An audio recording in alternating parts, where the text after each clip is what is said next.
Assalamualaikum warahmatullahi wabarakatuh. Saya Hasbiari Sumantri dari kelas 1A S1 Keperawatan UPI Kampus Daerah Sumedang. Di sini saya akan menjelaskan sedikit tentang fenomena adaptasi sel. Yang pertama ada atrofi. Atrofi adalah pengecilan atau penyusutan jaringan otot atau jaringan saraf. Penyebab atrofi termasuk makanan yang buruk, sirkulasi yang buruk, kehilangan dukungan hormonal pada organ, hilangnya suplai saraf, tidak digunakan, atau penyakit. Berikut ini adalah contoh gambar pada adaptasi sel atrofi. Selanjutnya ada hypertrofi.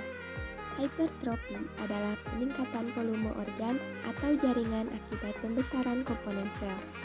Ia harus dibedakan dengan hyperplasia, yang dalam kondisi ini ukuran sel tetap akan tetapi jumlah sel yang bertambah.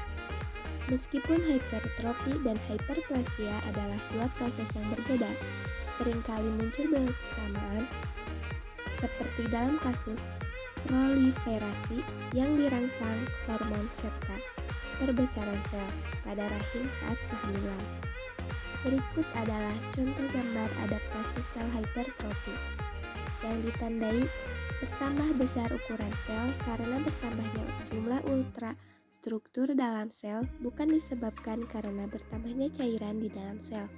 Meningkatnya ukuran sel yaitu meningkatkan ukuran alat tubuh.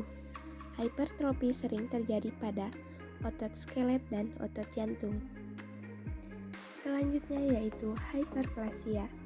Hyperplasia adalah peristiwa meningkatnya jumlah sel yang terjadi pada organ tertentu akibat peningkatan proses mitosis. Berikut ini adalah contoh gambar pada adaptasi sel hyperplasia. Kemudian ada metaplasia. Metaplasia adalah perubahan satu jenis sel normal menjadi jenis sel normal lainnya.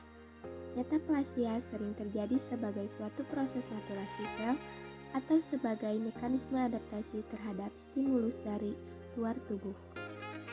Berikut ini adalah contoh gambar pada adaptasi sel metaplasia.